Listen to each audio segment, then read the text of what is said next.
Welcome, everybody, to Freightonomics, the show where we combine the freight market with that macroeconomic environment. I am head of market intelligence, Zach Strickland. Here with me, as always, Anthony Smith, chief economist. And today we are going to be breaking down the transitional trends that we are seeing in the macroeconomic and transportation spaces. Obviously, over the last couple of years, we've been in a very elevated state of demand. Consumers went out and got everything that they ever wanted all at once. And now that is starting to wane a little bit. And of course, supply chain managers across the globe are reeling, trying to figure out how to get their supply forecasts and also their demand forecasts under control. And what that's leading to is this unstable period of chaos. Unstable is right. And everyone, just like you said, bought everything that they ever wanted and then some more stuff on top of that. And it's been a very interesting situation over the last year and a half, 2 years, because you see this type of demand that got pulled forward. And I'm sick and tired of the lies. That's one thing. I'm sick and tired of the lies that I'm not jumping into my soapbox, but I'm sick and tired of it because it's like, it happened. Everyone that didn't even have an economics degree or background was like, hey, there's going to be something going on with inflation, right? There's going to be something happening, right? Everyone said they ignored it. They even tried to explain it away for a minute. Yes. You remember? We were talking about it. They said transitory. That was their last greatest hit. And when they come back with, they follow up, it's not a recession. This is a little Jedi mind trick. So I don't understand why. Basic math. It is basic math. It's basic math. It had to happen. We were talking about it with Zach Rogers in January of like it was like December of 2020. Yeah. It's like you can't have this much economic activity without inflation. Yeah. And we've all heard your little spiel. Inflation. Somehow that's aged well. Yeah. It's still a thing. Actually, you made it like well before everybody cared, and now it's still relevant. Yeah, so it's somehow aged well, unfortunately. Well, are you watching I'm looking down right now, and I'm not just ignoring Zach or all of you watching right now. I'm looking at LinkedIn because we are live streaming. So if you want to jump in on the conversation, say, Anthony, you're wrong. Inflation isn't real. We're not in a recession, and everything's fine. Feel free to jump in the conversation. I'm not going to judge you. I'm not going to ridicule you. I want to know your opinion. If you agree, disagree, if you feel anything different, if you're seeing anything in the supply chain or in the macroeconomy that we're not seeing just yet, make a call out and let's have a conversation, because that's what the show is about, is really talking about what's happening in the freight world, what's happening in the macroeconomy, and how to prepare for it, how to really, counteract that and really be able to navigate in a much more, efficient way. Efficient and effective way. Yeah. So before we get into that, of course, you got to hear about your market, your freight market in two. Oh, let's do it. For those of you that haven't watched over the last few weeks, we now have a segment where I give you all the most relevant data points for the freight market activity over the last week, and maybe I get a little bit longer run because it's hard to look at things week over week at times, but that's what we're going to do here in just a few minutes. I'm going to actually, in a few seconds. Oh. You want to count me in, Yes. Anthony, to let them know? 5, 2 minutes. 4, 3, 2, 1. Oh, we're begin. in. All right. So first chart, we have contract versus spot. We have our contract rates sitting up there in the white line. This is the average dry van contract rate. And of course, they are starting to come down. End of July, early August, these contract rates were actually plateauing, and they peaked out right around Memorial Day. But now they're down about 8% since that peak value in June, and they continue to fall fast. So this is a huge trend to watch for anybody out there over the third, fourth quarter as people start to rebid. And the spot rate, again, we thought the spot rate had kind of floored out for a moment, and that's what's in that green line. That's our National Truckload Index, removing removing fuel costs. And it's starting to fall back again. So the market is not done. We are still at the front edge of this decline. Let's go to the next chart here and look at our contract load accepted volume. So demand side indicators, though, we're not seeing a lot of transition here. Rates are coming down still, but contract load accepted volumes measures those accepted tenders, and they are staying relatively flat. You can almost see a little uptick there at the very end, too, as we approach Labor Day. So demand side indicators, there's nothing that's really deteriorating dramatically as the rates continue to decline. So there's a lot of fluff left in those rates, it seems, in regards to supply. Let's go to the next chart. So demand may not be moving in aggregate, but this is our local tender volume along with the other lengths of haul. That white line, pay attention to that, over the last 2 years, or 3 years, I should say, up dramatically so, and more so than the long haul tender volumes. These are loads that move less than 100 miles.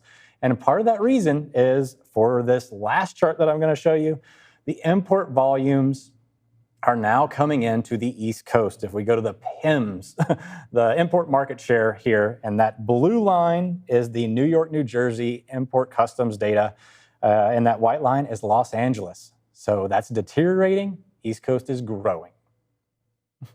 You've done it again.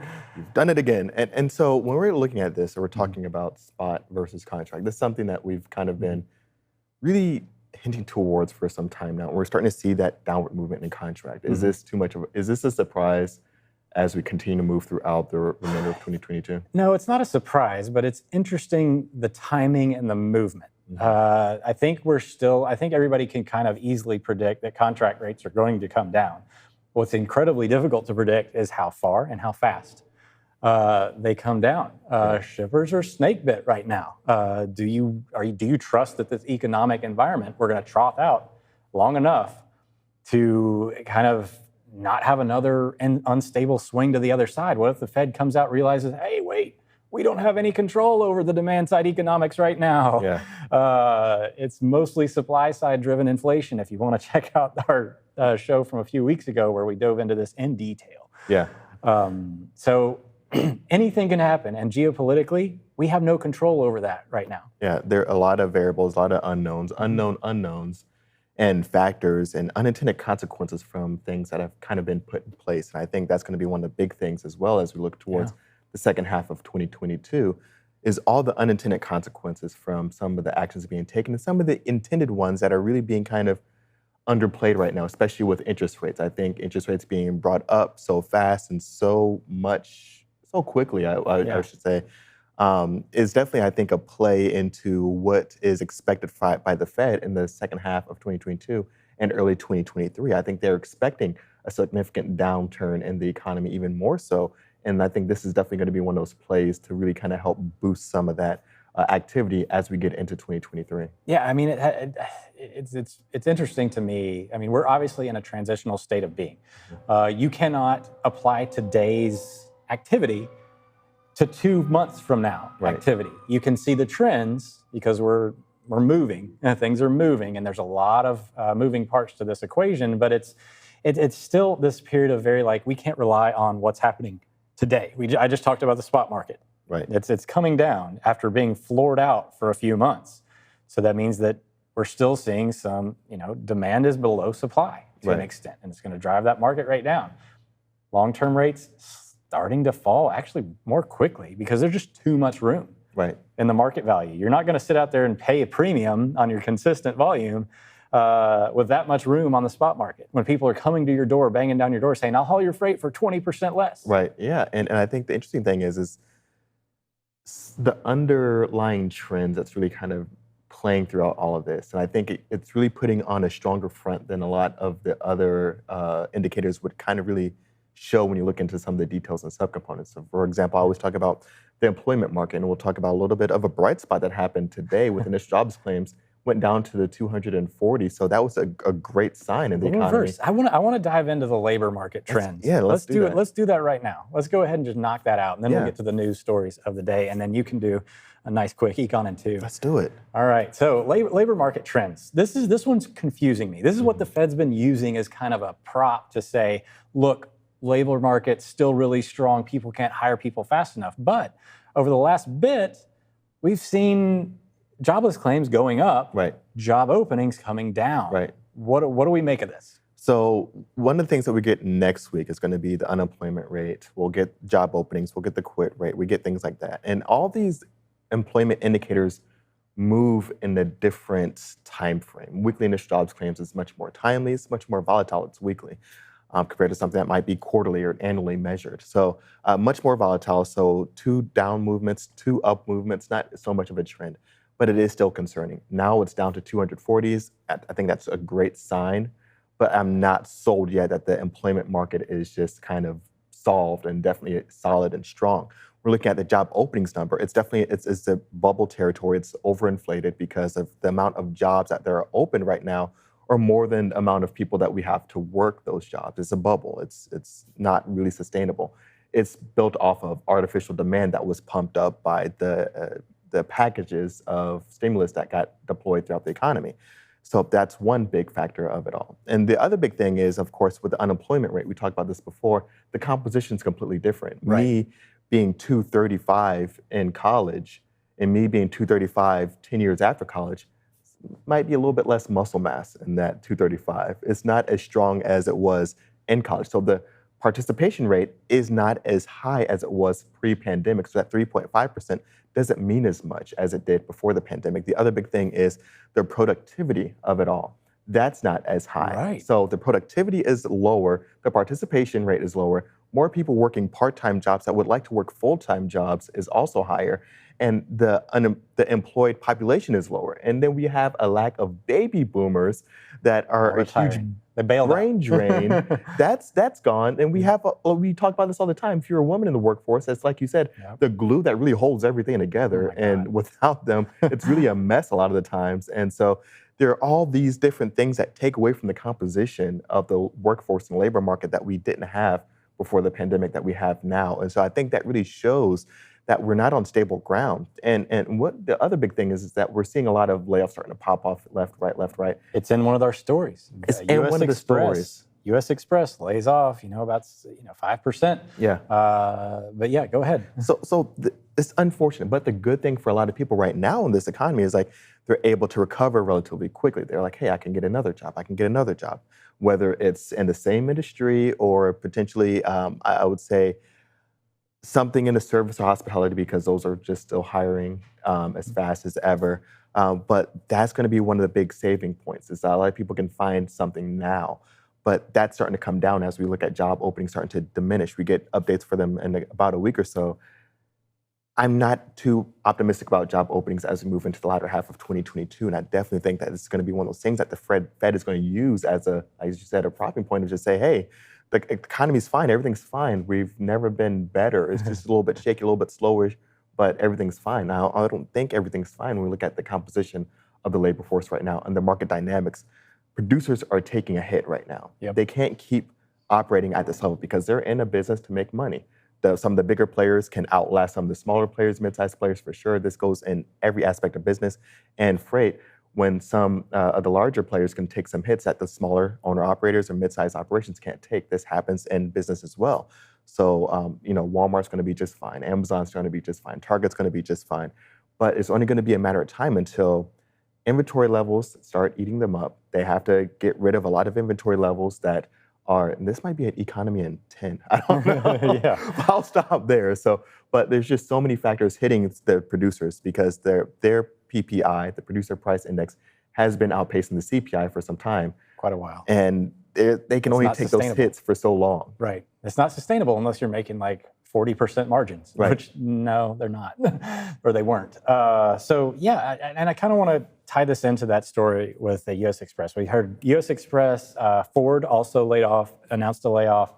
Lots of layoffs in the news. Now, the U.S. Express one I'm not super surprised about. It regards their variant segment here, which of course is kind of an independent, like they call it a subsidiary, which is strange to me because it's like this experimental fleet, with unique pricing, but it's all the same network. And this is a weird thing to me. And I obviously don't have all the details, so I don't want to talk like I know everything here. But, even CEO Eric Fuller said they need more trucks. Mm-hmm. Well, if this model is to work, from what it sounds like it needs all the trucks. Because it would be weird to be priced to do this thing over here, but a truck's a truck. Right. You need this fleet moving this direction or that direction. And economies of scale within a network make it hard to operate a fleet independently of the larger unit. That's what it sounds like is going on here, is that we have some weird mixing. And this was an experiment. And like all trucking companies do, they want to dip their toe in the water. They don't want to take all the risk. Right. But I think what they've done here is actually kind of take on all the risk by not committing Yeah. to So this. when did this experiment kind of start or It started kick a off? few years ago. And again, this is an interesting one. But in regards to what we were talking about with jobs, this is kind of like trimming the fat. This is like, you when you're having a lot of revenue come in, which UX Express actually hasn't because of this product specifically, it sounds like. You start taking more of these risks. That was going to be my And next so thing. now they're saying, you know what, we're in a risk-off environment. As the economy slows and freight movements slow, we're going to go ahead and cut some of this, but they're not cutting it out entirely. Yeah. They're just so it's a very confusing thing to me. We obviously don't have all the details here, but that is they're not the only ones. Right. Ford also announcing that it's trimming some labor as they focus more on EVs, which we're hearing this more and more often as I think people are basically taking labor out of these experimental or maybe some of these outdated things that were propped up by an overheated economy. And that's what we're seeing announced in the news. I think 100%, and that's why I was asking about when this kind of started out off, because I think as you see a lot of these hot economies, there's going to be a lot more risk behavior because it's like, hey, times are good. I can take You can't let that free market run wild, Anthony. Yeah. So there's going to be all these chances. They will blow up with activity. Exactly. And so I think that's exactly right when looking at this situation here. And I think, Ford, for example, as you said, trimming the fat and really kind of honing in on, hey, these are core competencies. And this is something that they've been doing for some time when they announced how much of their fleet that they were slashing because they just wanted to focus in on the efficient sellers and what people are leaning towards now. And I think what the Mustang might be the only sedan that they have now, and that's even has like trucks and EVs crossover variant of it as well. So I think this is definitely going to be a trend that we see a lot more people taking as well. Yeah, so let's go down the news stories a little bit. This one, of course, relevant into what my market update was. Greg Miller writes this about Trans-Pacific rates still sinking, transatlantic rates still peaking, ? And they're not peaking, they're coming down, but they're coming down a lot slower. And I have a chart that explains this. This is the Panama spread. So in the orange line there, that is the Freightos Baltic Exchange spot rate for 40-foot containers coming across from China to the North American East Coast. The white line is rates going to the West Coast from China. The green line is the rate differential between those two. During the pandemic, the Panama spread, which is the green line there, shrunk to almost historic levels because you could ship something to the East Coast, much more economically than you could to the West Coast, and it is thousands of miles shorter because you either go through the Panama Canal down there, which is why we call it the Panama spread, or you can go through the Suez over in Europe, which of course has become more destabilized here over the last few months. And, this is a result of shippers overcorrecting and being slow to respond to the economics of this situation. It's very difficult. A shipper can't just say, I'm going to ship everything now to the East Coast where my end users are overnight.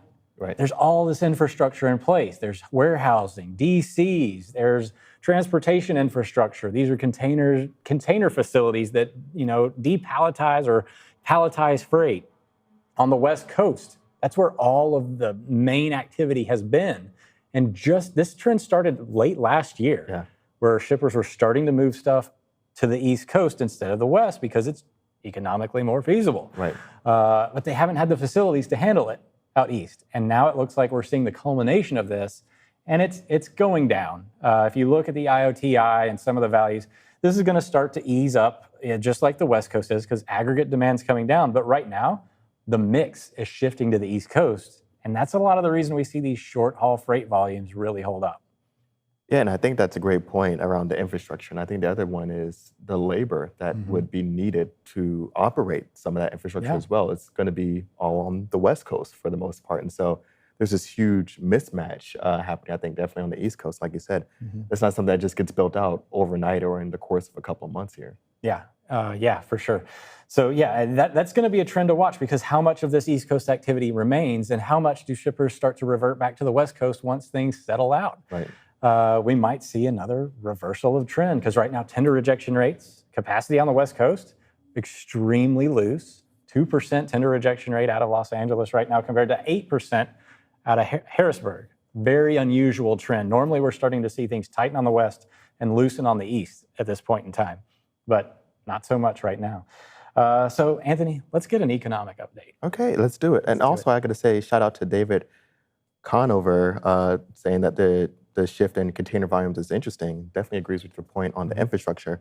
But a quick economic update. One of the big things I think is really, I think this doesn't really have to do specifically with freight, but everything kind of ties back to freight in my mind. For sure. Some way, somehow. A student loan forgiveness plan that just kind let's of hear about it. got propped up not too long ago. This is a bit concerning because there's a few things happening here because I'm not a huge fan of student loan forgiveness. And I'm not even in the conversation because my college was paid for thanks to good old foosball. Look at you. But the thing is that this does nothing to fix the problem. It's like having a hole in in a ship that's floating along, and instead of plugging the hole, we're just kind of like trying to scoop out the water instead of fixing the problem because this doesn't stop or impede more students from taking on student loan debt. This doesn't stop the Fed from backing any kind of student loans. So this doesn't really fix anything. This kind of potentially, in a roundabout way, almost increases money supply, and definitely it's going to be, I think, scaled around income levels. So maybe targeting people that have even a higher propensity to spend. So this could even be an inflationary pressure builder as well, in some roundabout way. The other big thing is when we're looking at this, is that this kind of puts in perspective that big inflation bill that we were talking about last week. Because I remember environment bill, inflation the environment bill, the inflationary environment bill. Misnomer of the year, right Exactly. there. And so I didn't want to say that I was putting on my tinfoil hat, but the hiring of all those IRS agents was, my thought was like, this is a play into some activity, whether we do something around diminishing import taxes from China, or potentially something like this, because the student loan forgiveness is going to be not just deployed all at once, but I believe it's going to be a program that has incremental payoffs for a student loan. I believe. I have to dig into this a little bit more. But if that's right, this could potentially come from, of course, the government paying off these student loans. And the government will have to pay off these student loans through taxes. And so how these taxes would be accrued by an increased number of agents potentially. So look at you. I think this falls into that. I'm not saying this is all part of the plan, but I think this kind of seems a little bit. I think what you're saying is we can't expect something for nothing. Exactly. So I think that's the big one here. The other big one, of course, tying a little bit more back to freight here, new home sales is not doing good. Not doing good at all. We saw a double-digit decline there in I'm still on student loans, on new home sales. And this was a bit concerning, but not too surprising. So when we look at new home sales, we saw that the latest month had a downward movement of over 10%. It was down 12.6% for the month, 29.6% for the year. This is the lowest point since 2016. And there were a whole host of issues really happening with the homes market. I mean, we looked at the pull forward throughout the first half of 2022 that we called out earlier this year. We also looked at some of the other big things like increasing home prices, even though we're starting to see inventory starting to pick up right now for existing homes. We're also looking at increasing layoffs happening, although a lot more consumers are able to find a job because job openings are still pretty abundant right now. The other big thing is when we're looking at that there is going to be that uncertainty in a lot of consumers. If you just got laid off, you found a new job, maybe you're still not, feeling confident in making a big ticket purchase just yet. So that's going to be another deterrent. We're also seeing homes that were in early phases pre-contract being pulled out of. And so that's going to be another impact to the homes market as well. So there are all these impacts. And of course, you look at a new home, you build that new home, that's going to be a freight demand. You fill that new home with goods, that's going to be another freight demand. And so there's all ties back into it. And so if you see a downward movement there, it really kind of waterfalls into, again, back to freight demand. So these are concerning trends. And when you look at new home sales, I'm not just going to look at it on the surface level, but what does it mean for freight? And I think that's what it kind of ties Well, we down talked to. about it during when the pandemic was at its peak, and we were talking about home sales were actually increasing because the remote life had taken over, and everybody's buying new furniture and everything. So when home sales go down, demand for durable goods goes down because they're not refurnishing places. And now that people can't afford homes because the price is inflated too high. And again, this is going to have a downstream effect on consumption. And I think this is actually one of the more concerning aspects. Obviously, that your flatbed tender rejection index is coming down. We already know that. That's your direct construction coming down. But then all these goods that go into houses going to come, and these are big, bulky goods that fill up trucks really fast. So I guess your lesson here, Anthony, is we're still in the early stages of seeing this transitional state.